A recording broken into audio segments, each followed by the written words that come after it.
kita habis wudu, kalau waktunya panjang, kita bisa lakukan solat sunnah wudu dulu.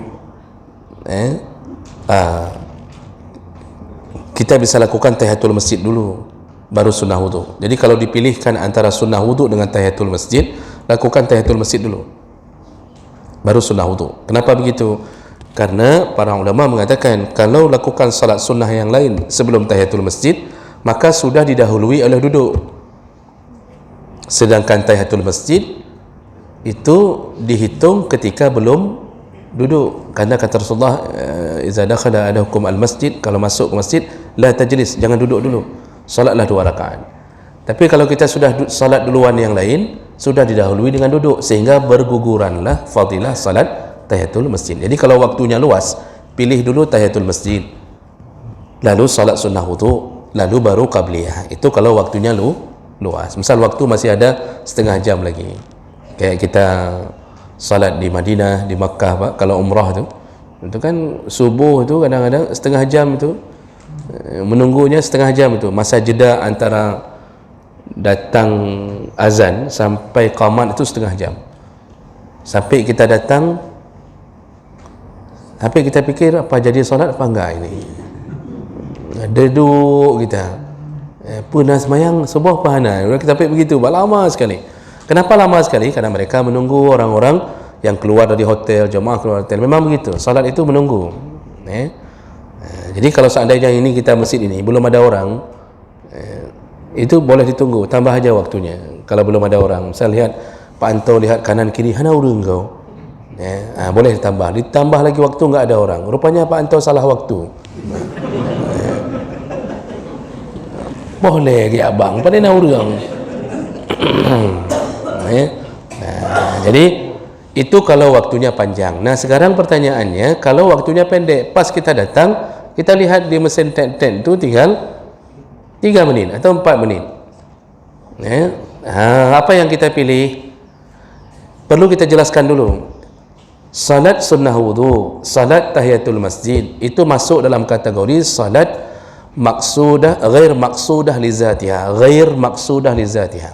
Itu dalam fikih diajarkan. Dia ada salat yang maqsudah li zatiha, salatnya sesuai prosedural, seperti qabliyah, itu maqsudah, memang sudah digariskan, ini salatnya ini sebelum subuh ini itu maqsudah namanya. Tahajud maqsudah, duha maqsudah, proseduralnya ada diatur, ini waktunya ini waktunya ini, rakaatnya ini, bacaan itu maqsudah. Tapi yang ghair maqsudah itu tanpa prosedural, dia muncul sendiri. Maksudnya ya karena tadi masuk masjid ada salat, enggak masuk masjid enggak ada wudu ada salat, enggak wudu enggak ada salat.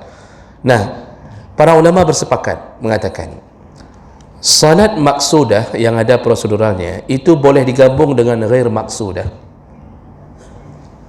Tapi niatnya tetap tidak boleh tasyrikun niyah, tidak boleh menggabungkan niat. Jadi yang dipilih adalah yang maksudahnya. Jadi kalau sudah posisi begitu, lihat waktu misal 3 menit lagi, kita sudah wudu, sudah masih basah. Kalau kita pilih tahiyatul masjid, enggak dapat qabliyah, kita pilih qabliyah, enggak dapat ini, enggak dapat itu misal, maka mana di saat itu yang kita pilih lebih utama? Pilihlah qabliyah, karena itu maksudah, niatnya tetap qabliyah. Nah sekarang, dapatkah pahala salat sunnah wudu? Dapatkah pahala tahiyatul masjid? Dapat, semuanya dapat. Ketika kita selain waktu begitu kita lakukan, maksudnya di hari-hari lain, di waktu yang lain kita lakukan itu. Tapi karena itu waktu tiba-tiba mepet sekali, something that, itu nggak bisa kita lakukan lagi, sehingga melanggar kebiasaan kita. Biasanya kita lakukan, maka dapat pahala itu. Pahala sunnah wudu dapat, tahiyatul masjid dapat, tapi cukup hanya lakukan yang maksudah, yaitu salat qabliyah. Tapi waktu niatnya itu nggak boleh niat sampai 3 salat.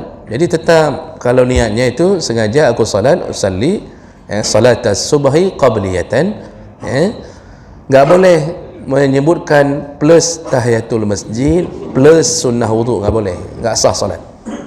Tetap salatnya satu.